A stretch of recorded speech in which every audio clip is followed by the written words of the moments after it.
Hello everyone, and welcome to Dark Souls 2.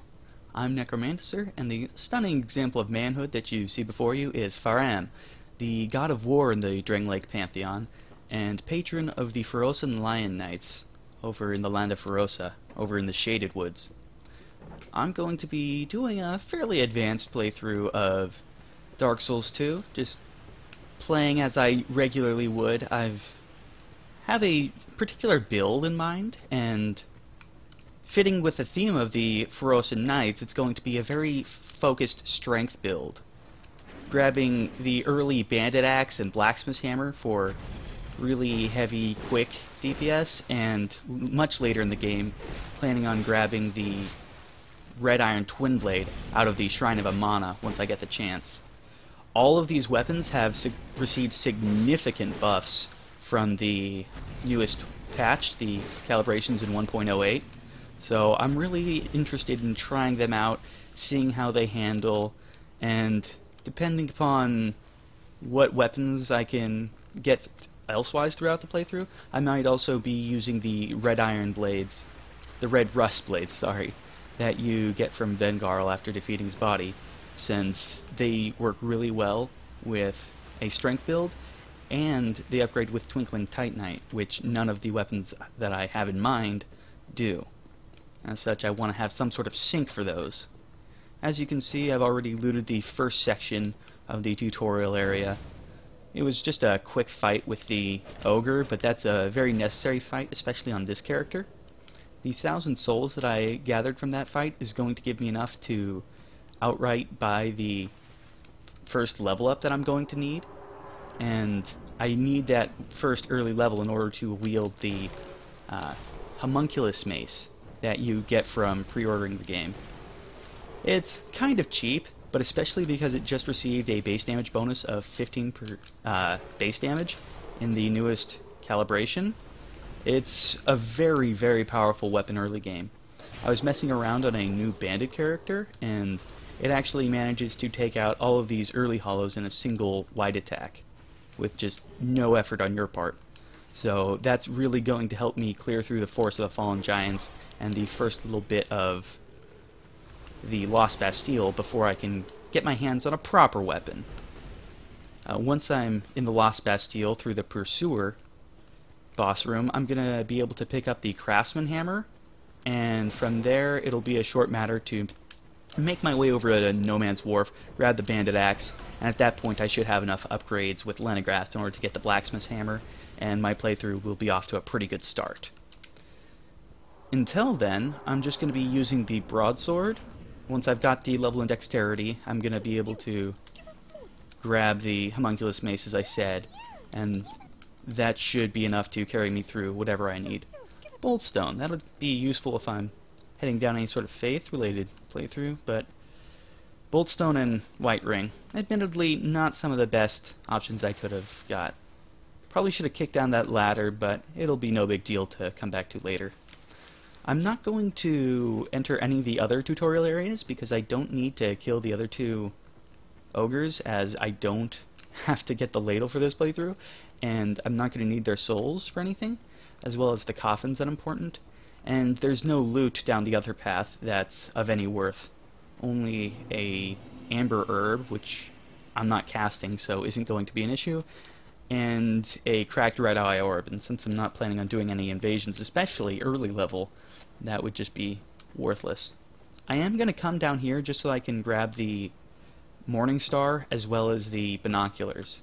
The Cleric's Chime is never going to come in handy, but I want to have a backup mace just in case the homunculus mace starts breaking during any of my early clears, and binoculars are just really nice to have for any sorts of lore or getting a close look at certain parts of the area. I always start off the game by doing some quick little housekeeping here in Majula. There's actually a lot of really early items you can grab that will set you up fairly nicely. There's a Titanite shard up here, so if you reach Melentia early, you can immediately buy Lenigras Key and start upgrading your weapon. I am going to be dealing with Mullen, but I can't really pay him right now since I'm going to need this soul amount to level up. in order to get my dex. Quick Estus Flash Shard. It's always helpful. The more Estus you have, the more chances you have. Every little bit of Estus counts. Never forget that, people. Some free life gems. I'm honestly not too fond of life gems, just because I'm a bit of a collectionist and using any sorts of consumable is pretty abhorrent to me. It's just a personal way I play, but that's how it goes. There's some homeward bones up there for if you need to farm a certain weapon off of early enemies. The only really important weapon that I could see that being terribly useful for, early game at least, is the Royal Greatsword that you could get from the Royal Swordsman over in the Lost Bastille, and that's not going to come into play for some time. Now that I've gathered up all the random consumables lying around, I can talk to the Emerald Herald. She will give me my flask, and she will upgrade both my level and my flask when she's done having her little lore bits. I've heard her dialogue quite enough that I don't need it repeated to me again and again. I'm very well versed in the lore of the series, and this early section gives you really nothing of note. I could kill her now just to get the Aged Feather and have free bonfire, not bonfire, but homeward bones for my whole playthrough, but it's honestly not worth the price you have to pay to resurrect her every time you have to level up or upgrade your Estus Flash Shard. It's just nice to keep all the NPCs alive, at least right now. Later on in the game, I'm probably going to come across a few that might come into an unfortunate accident, let's say, but not just yet. Grab the rusted coin in case I want to be farming anything, and onwards into the Forest of the Fallen Giants. Swap out to the Homunculus Mace. Something that I've always noticed that's a little bit weird is these porcupine-looking quills at the front end of the Homunculus Mace. They don't really fit with the theme of it being a heavy blunt damage sort of weapon. I guess you could explain it from the perspective of the Homunculus being a sort of biological experiment over in Aldea's Keep, but I don't know. It just seems kind of out of place, given the growths that are the signature of the Homunculus set.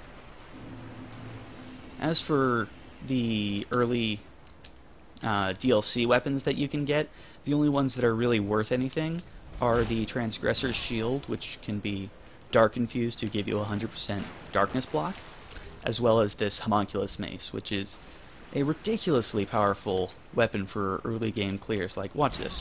One shot, one kill. It completely trivializes early hollows. If you can get a strong attack or certain sweet spots against the weaker among them, it's lights out for them. Especially because it comes out pretty fast, and it has the wonderful mace moveset that I'm such a fan of. That's why I'm going for a very early Blacksmith's Hammer. The two-handed mace moveset is just one of my absolute favorites of anything that they came out with in Dark Souls 2, and I really look forward to using it versus bosses. The shield and axe hollows have enough health that you can't dispatch them with a singular strong attack, so it's better just to do 2 quick light attacks. I would regularly be using the one-handed attacks on the Homunculus Mace, but I don't actually have the strength to wield it like that out of the bat. Only the warrior class has enough starting strength in order to wield the Homunculus Mace one-handed, so unless you're starting that character, there's no real point in attempting to one-hand this bad boy until you've gotten at least a fair amount of levels. As you can see, the two-handed mace moveset coming in handy as always. It has that wonderful backswing to it that allows it to catch a whole line of enemies. If you ever have enemies that are lining up without shields raised, a two-handed mace should make quick work of them. Any sort of hammer, blacksmith's hammer, craftsman hammer, homunculus mace, any sorts of weapons along those lines. As you saw, I made a quick jump over there and grabbed the throwing knives. Those are actually going to come in very handy, and if I have more than 1 or 2 left by the end of the Forest of the Fallen Giants, I would be very surprised. That's either going to mean that I manage certain areas differently, or manage to get a few drops, because I have a very specific use for almost all of those throwing knives.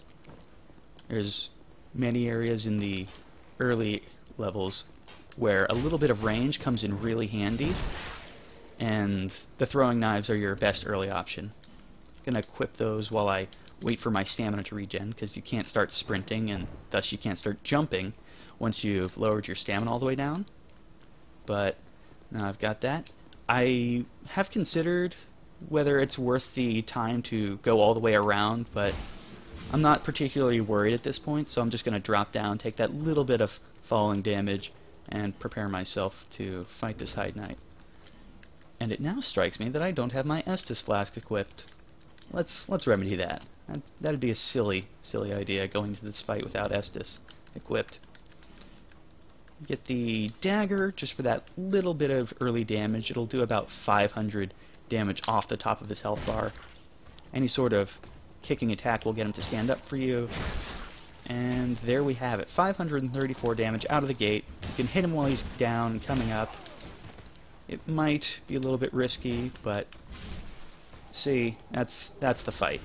That's all you need, and while I don't have the stats to use that just yet, it's certainly nice to have. It'll only be one extra dex point until I can wield that, though I honestly don't intend to grab that point. But it is nice to have the option in case I want to swap the playthrough up to something a little bit different. As you just saw, that is the one little bit of bad side to the mace moveset, is that if they are very close to you on your right-hand side, then you do have a chance of going right over their head, especially if you're using the strong attack.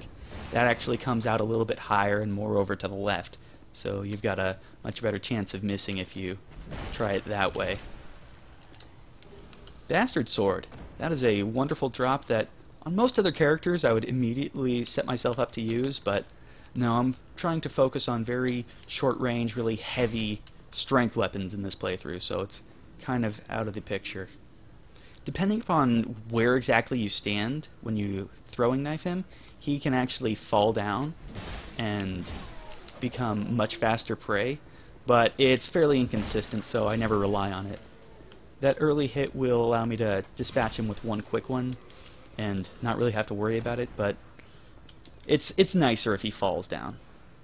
There's my first throwing knife, and was that a firebomb? It was. That'll allow me to lock the shortcut once I'm on the other side. It's always nice to get an early one because there aren't really any guaranteed firebombs here in the Forest of the Fallen Giants, at least until much later if I remember correctly. And I don't plan on going down to the Soldier's Key route in order to get any of the items down there, so I don't believe I would actually get any guaranteed firebombs in the entire run. Here is where I would sort of start changing up my playstyle or my method of clearing depending upon what's happened. And since I've only used one Estus and have a full health bar, I'm actually not going to rest at the bonfire just yet. I'm going to head down the path down there in order to grab the fire longsword and full clear that pit area. That will also give me enough souls to buy both Leningrass Key and the Ferrous Lockstone from Melentia over here, as well as once I head back I can upgrade my Estus Flask again with the shard that I just picked up. It also gives you the small soapstone sign, which, while not that important, can be useful if you and your friend are just barely out of soul memory range. The small soapstone sign actually has a slightly larger soul memory range for co-op than the regular white soapstone sign does, so it can be fairly useful for getting that little bit of extra range if you just have to co-op with your buddy. I've actually done several playthroughs where I've co-opted with a friend most of the way through the game, and it's a much different experience. It's really engaging and everything just feels different. As you can see, the shield-wielding hollows will not go down to a single hit, but I can almost guarantee that every single other hollow down here will be easily dispatched. Unless I whiff, but he did too, so we can trade. Oh, dear. That wasn't good. Luckily, I have an Estus Flask, but yeah, as you can see, possible chance of whiffing. But there we go, that was the wonderful backswing that really makes me love the two-handed mace. it always hits slightly behind you, so if you're having trouble with... I want to get a quick stab on him because he just was not going to be in range. The backswing allows you to fight unlocked in combat, as well as do a little bit of crowd control if you're facing large groups of enemies coming at you from a single direction. You can actually angle yourself sideways and hit the whole line of them, as I was saying before. It's a very effective strategy that I highly rate. Because this guy isn't going to die to any sorts of quick hits from the mace, I wanted to get a much faster weapon to deal with him. And honestly, this should be the extent of the use of the dagger in this playthrough. Don't honestly look to be using it too much more. It's not a strength weapon by any stretch of the imagination, and it just doesn't have the damage that I'm looking for. Grab the Fire Longsword, which is a really nice weapon for any of you early casters out there. It gives you a lot of damage just for having very, very little points invested into any sorts of combat stats. Once you have the base numbers in order to equip it, you can swing away and be doing rather large amounts of damage for what it's worth. Some people argue that the Hide Knight Sword is better, but that's only from the perspective that it actually has legitimate strength and dexterity scaling.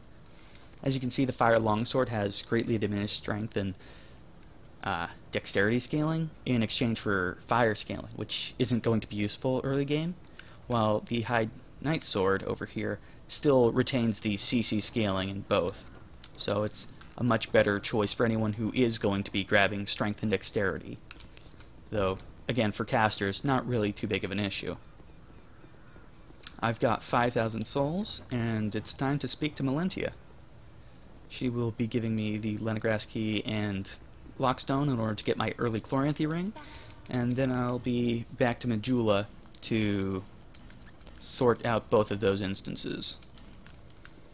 Both upgrading my Estus Flash Shard and opening Leningrass's house in order that I may use him next time I'm there, if I feel so inclined.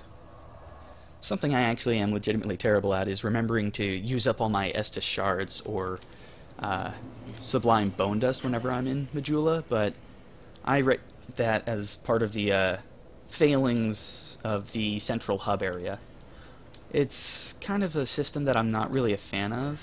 It stems all the way back to Demon Souls, and while they got rid of it for the most part in Dark Souls, it's made a return here in Dark Souls 2, and that's just one of the few things that I have legitimate complaints about. It's just not how I would wish the game to be set up. Coming back to Cardinal Tower, and now I can begin the rest of my clear. Gonna come down here. Only 3 or 4 soldier hollows here in the Undercroft before I head outside to get most of the really good loot. Pick those back up on the way out. I want to come over here and kill this guy just so he doesn't get any funny ideas. Grab the soul. Let's see, what did I get? A life gem, that's always nice. Can never have too many of those. They actually stack, so popping multiples at once can be a really great way to make sure you're staying safe in a dicey situation where you could have damage coming in at any time. Here's the next use of those throwing knives I picked up. I want to quickly come over here and dispatch him as fast as possible, then move on to his friend, who is a spear-wielding hollow, the greatest of all sins. Juke him out and take him out immediately with a pair of throwing knives.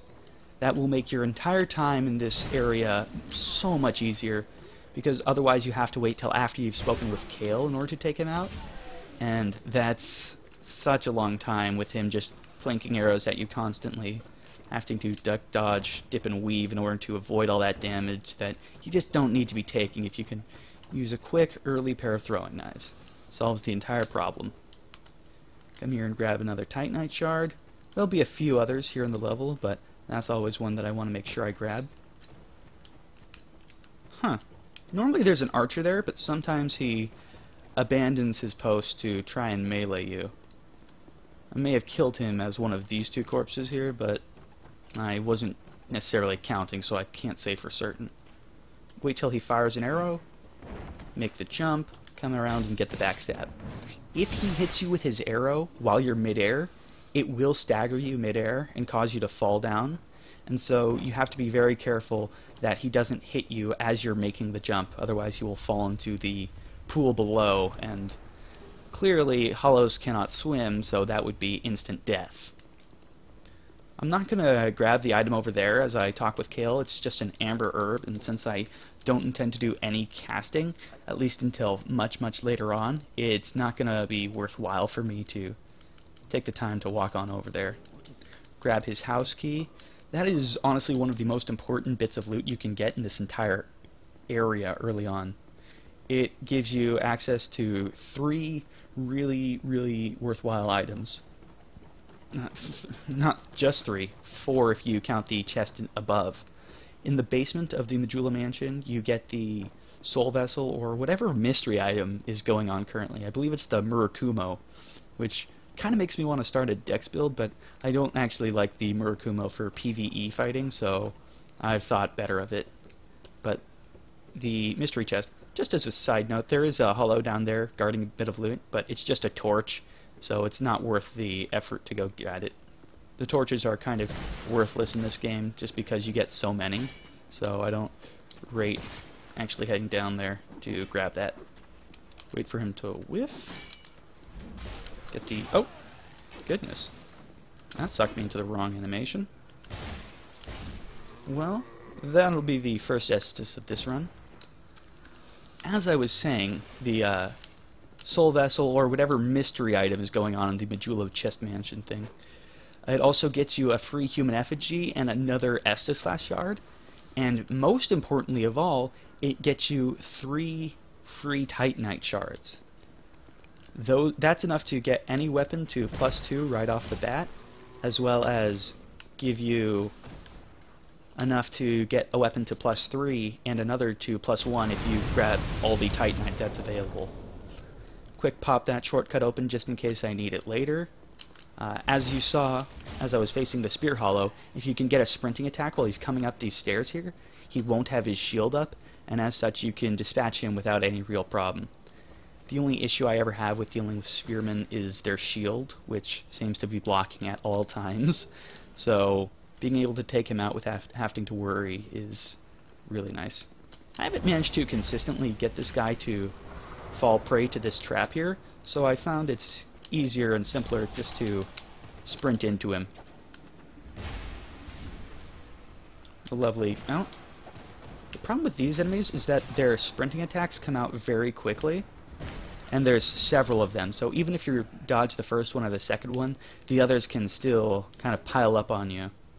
It's going to be another Estus for my trouble, but I'm doing pretty well. There's only 3 more areas in this run before I'm back at the bonfire with enough souls to purchase the rest of Melentia's stuff.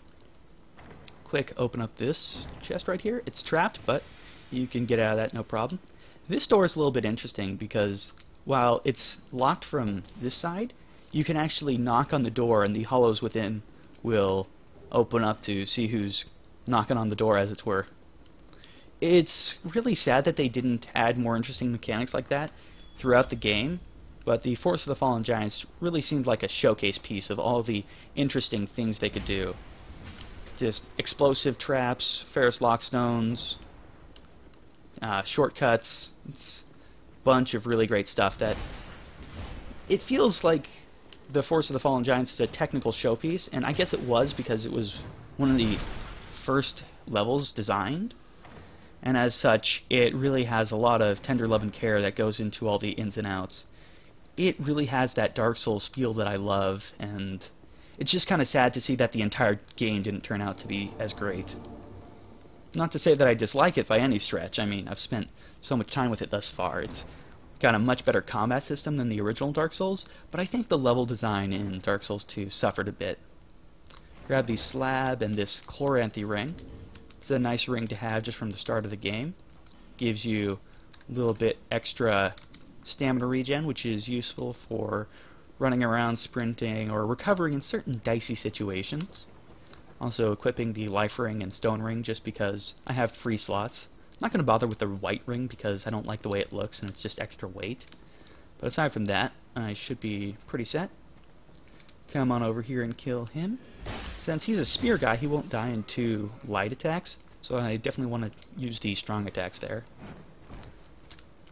This is a little bit of a tight spot, but sprinting or jumping through allows you to skip going all the way around the giant in order to grab that bit of loot. And now we can come up here. For the 3rd time today, these throwing knives are going to come in quite handy.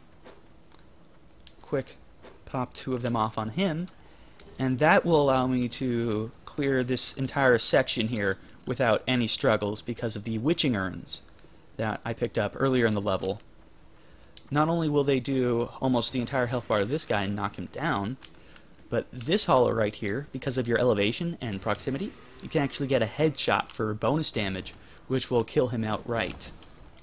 Jump on over and grab my soul and torch. It's nice to grab the soul, even though the torch isn't really worthwhile.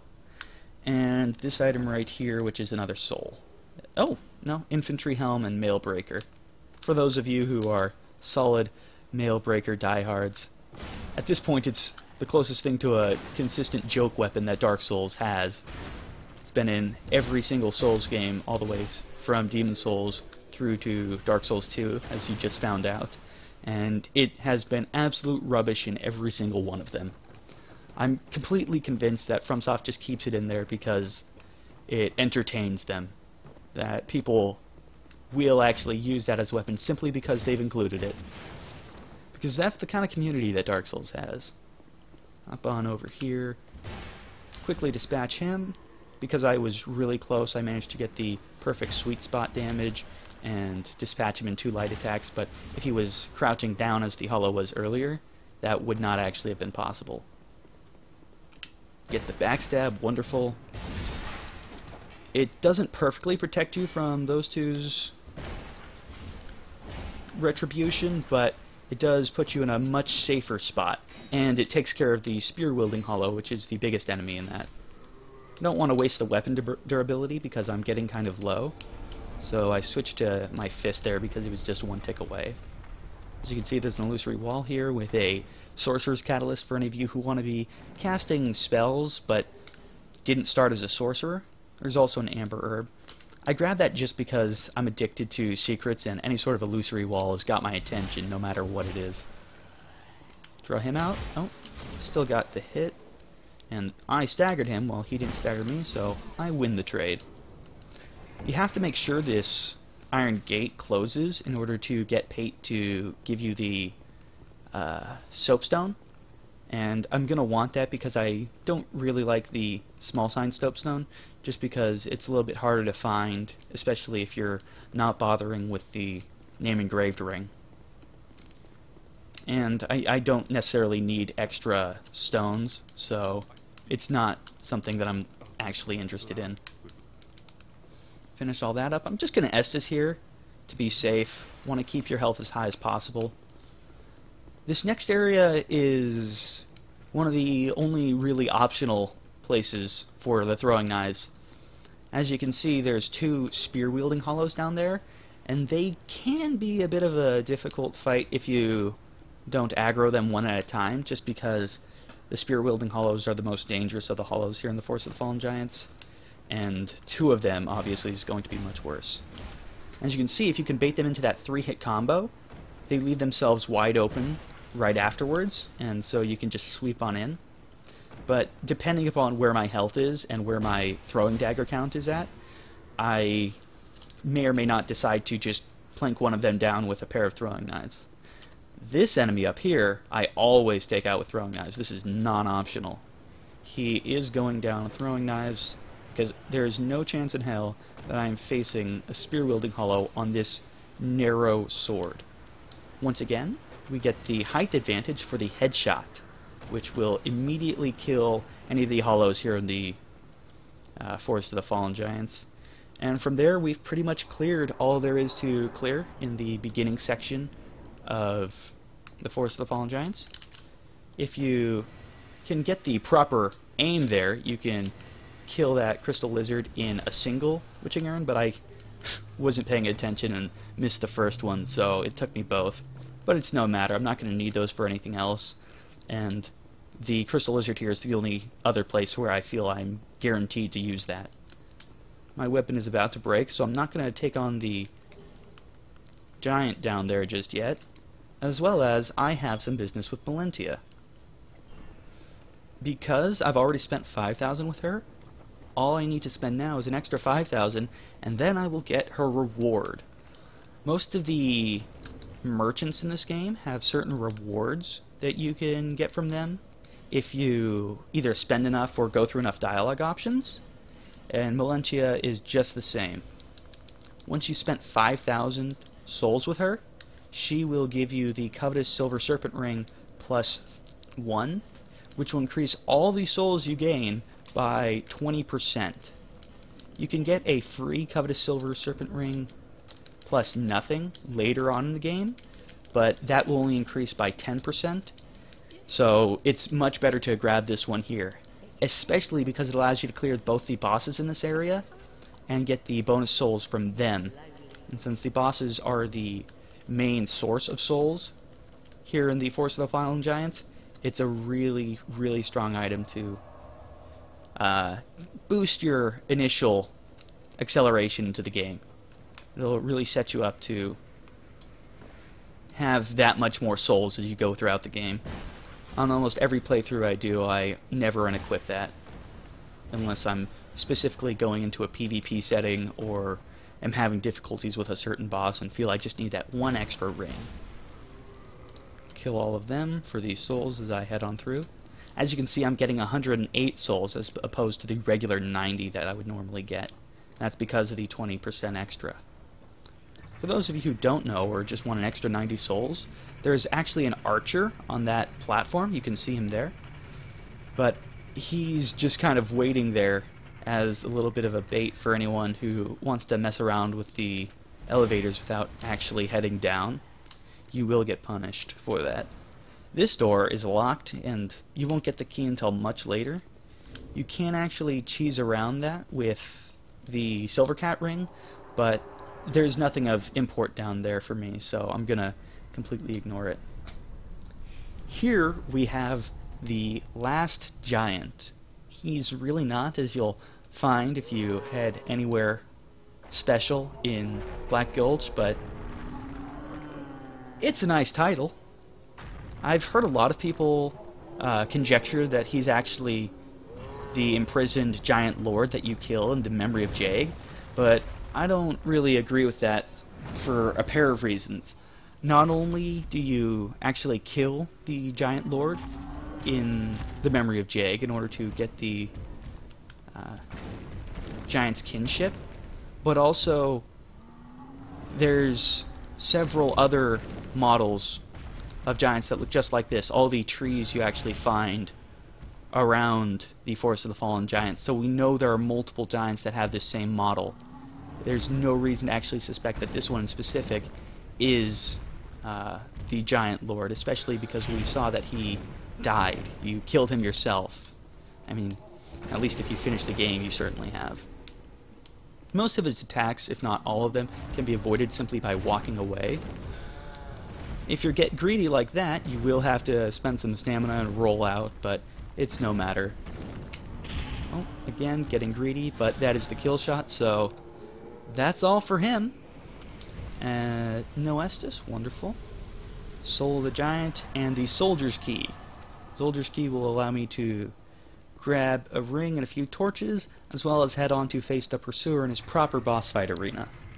I'd consider just fighting him on the little plateau, platform-looking place after the shortcut here in the Force of the Fallen Giants, but I thought better of it because I'm going to immediately want to go to the Lost Bastille in order to get my Craftsman Hammer, and so there's no real point because I'm going to have to head down that way either way. Soldier's Key on through here.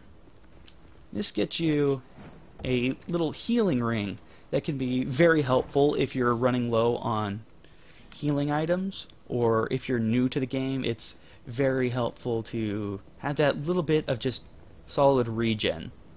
There's no penalties to having it on, other than it could break if you take a lot of equipment damage, but early game, that's never going to happen, as you'll die far before you actually have any sorts of equipment breaking, at least in your ring slots.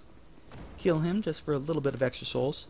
When coming through this direction, you always want to roll out, because they can combo you together if you get hit there, and that's a very bad idea. Hit the unlocked combat to swing right into the backstab.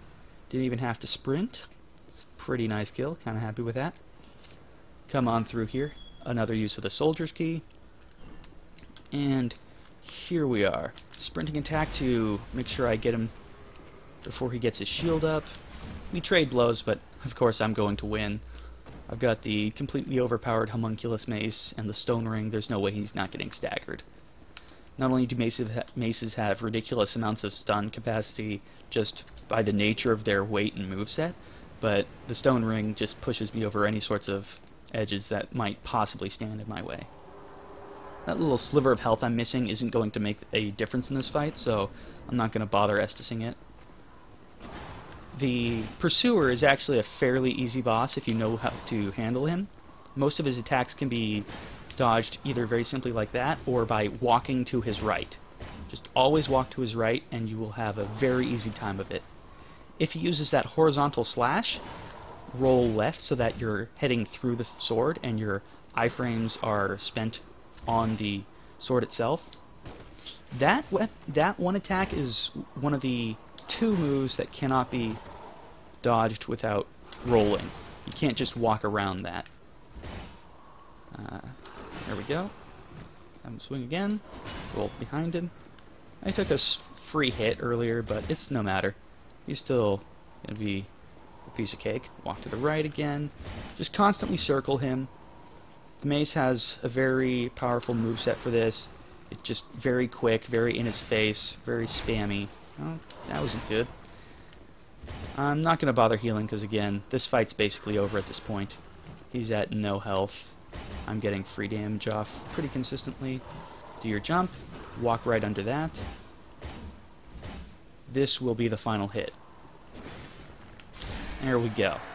Nice and easy fight. Took a pair of hits that I didn't really need, but came out far ahead. And that gives us the Ring of Blades, which is easily the best alternative to the life ring. I don't really like the life ring, but it does have a legitimate effect early game, so you might as well until you have a better ring to replace it with. Drop down here to grab the Drang Lake set, in case I want some heavier armor early in the game. I'm not going to use the shield or sword, just because that's not the kind of playthrough I'm going for, but those are pretty nice weapons to have if you're heading down that kind of path, either turtling behind a shield or running a sort of dexterity greatsword build, possibly working into one of the weapons from the DLC. I'm not going to make any spoilers. Also, that Drang Lake shield is the first physical shield that you can get that actually has 100% physical block. That is a full clear of the Force of the Fallen Giants, barring the one little soldier's room that I don't really see a point in doing, so I'm going to head on over to the Lost Bastille, spend a bunch of my souls in Medulla before I actually head throughout the level, and then come back to grab the Craftsman Hammer, and that should be enough. Head on back to Medulla. I'm actually going to get enough points in strength to be able to one-hand this now, especially because the Craftsman Hammer, which I'm about to grab as well, will take at least 20 strength to one-hand properly, and the one-handed moveset is one of the reasons why I really rate the hammers as opposed to maces themselves. I'll give you a little demonstration once I actually pick that up. Going to get my strength to at least high strength value. I could just completely pump it. That's a little bit silly, like I'm going to want some more endurance and vitality, but 30 strength is a very nice number to start with, so let's just dump all that in there. And let's head... Oh! I have an Estus Flash Shard, so let's get that out of the way before I head onwards, because I know I'll forget if I don't do it now. There we are. Upgrade the Estus Flash Shard. Did I... Oh! Goodness, I need to grab that from the Medulla Mansion. I was forgetting. Now that I've upgraded my strength and have the Ring of Blades equipped, the skeleton should be an utter breeze, especially because he's already weak to bludgeoning attacks. So this homunculus mace is going to cut through him like a hot knife through butter. Come on over here to grab a Ferrous Lockstone. It's useful for a certain shortcut over in the Lost Bastille, as well as it replaces the one that you buy from Melentia if you don't actually want to get the covetous Silver Serpent Ring. All you have to do is talk to Kale. Yeah, see, 2 hits from my 30 strength and Ring of Blades with the homunculus mace, completely unupgraded by the way, and he just falls down flat. No contest. Let's see what we have in here. Yeah, it's the Murakumo still. Normally you wouldn't be able to get this until at least Brightstone Cove Seldora, so if you've ever liked the weapon and wanted to make a playthrough that's actually focused on it in PvE, now would be the time. Come on over here. This is one of the best drops in this entire place. 3 Titanite shards. That is so much value, it's just silly. That's half the upgrades needed to get you completely out of the Titanite shard range. Now that I've killed that skeleton, Kale will actually come down there and you can complete his questline once you've explored most of the bonfires. And since I completely exhausted the dialogue options of Melentia over there, she's now come over here as a merchant. Head on over to the Tower Apart, and now I'm ready to clear out that last little bit. It's a pretty short stretch, but there's quite a lot of stuff here. There's this little side section with a Radiant Life Gem and another large Titanite shard. Going to be able to take my Bandit Axe to +6 if all goes according to plans right out of the box because of all the large Titanite here. This barrel here is actually there for a reason. If you knock it down, it will cause an explosion and actually kill all 3 dogs that are down here without you having to jump down yourself. I recently had a little bit of a mishap with them recently, so I wanted to be extra careful to do that properly. This is the covetous Silver Serpent Ring that I was talking about earlier. It's worse than the one I have on now, so there's no point. There's an item back there. But that chest also grants you the Antiquated Key, which is absolutely vital to a certain shortcut you can take through the Lost Bastille that will make it completely optional to face the Ruined Sentinels, though I do plan on doing so anyway. Oh, I could poise through that. Wonderful. With the buffs to poise in this newest patch, I'm really happy with the idea of running a higher strength, more tanky playstyle. In the end, I plan on grabbing Vengarl's set to complement the Red Iron Twin Blade and some of the Red Rust weapons if I actually use those. It's just a very strong set now that it's got extra poise. Its defenses have been nerfed a little bit, but I honestly think that was a very fair change. Pre-patch defenses were far too powerful, especially in later game time, so having a small reduction in that's power is honestly a good change for the meta and the game at large. 3 strikes into a strong attack and he falls. That is wonderful. I can completely lock him out of combat. All of these dogs die in a single hit.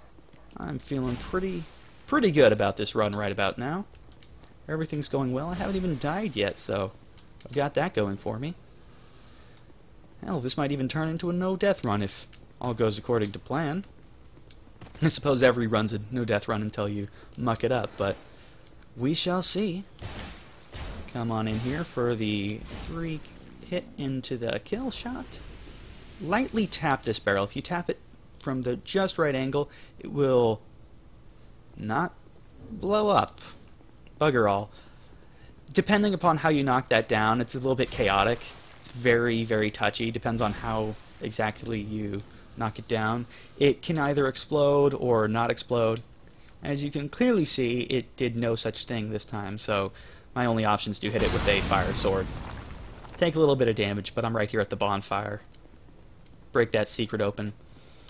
Before I actually rest at the bonfire, I want to light that sconce there so I can get Lenegrast off his lazy butt and I can grab the items out of his chest. He is actually hiding the strongest weapon I can even think of grabbing this early in the playthrough, at least from a base damage standpoint. This is the fabled craftsman hammer. Starts with, let's check. Yeah, 166 base damage, as well. Only +4? What? What's my... Wait a minute. Oh, I didn't realize it takes 10 dexterity. Looks like I've got something that I'm going to need to level up when I get back to Majula. That's frustrating, but oh well. I'm not using the souls for anything else at this point, so 1 point's not going to matter too much. But yeah, as you can see, it has 166 base value, and it actually has a 75% scaling on strength right out of the bat. So that will do a lot of damage to any sorts of enemies, especially the old knights over in Hyde, who are incredibly weak to blunt damage. Any sort of blunt damage coming their way is going to wreck their day. You see, I told you I'd forget the Estus Flash Shard. It always happens to me. But take care of that. Level myself up. Increase my dex by 1 and get some more endurance. A little bit of extra stamina never hurt anybody. And now I'm set to make my way over to Hyde. I'm gonna tag the first bonfire there, and that'll be it for the playthrough. At least this first little episode. I also want to just kind of show off the Craftsman Hammer in pitched combat, because believe me, it will make short work of the old knights down here.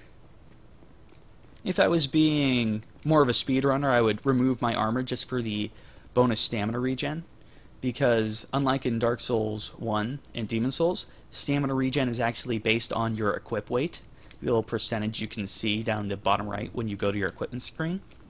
Because I'm at basically 50% equip weight, my stamina is regenerating slightly slower than it would if I was, say, at 20% equip weight. And if you're speedrunning, that's a really big issue. In older Souls titles, the stamina diminishment was actually attached to specific armor pieces, so you could just load up on weapons and have no armor, and no matter what your weight was at, you would still have the same stamina regen.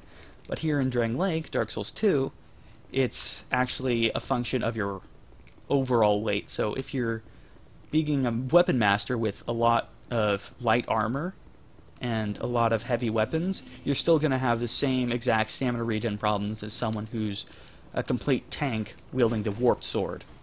Just a very light, quick weapon. Normally they don't open up with that, but it's no matter. It's really quick. Just 3 quick strikes, and he is down for the count.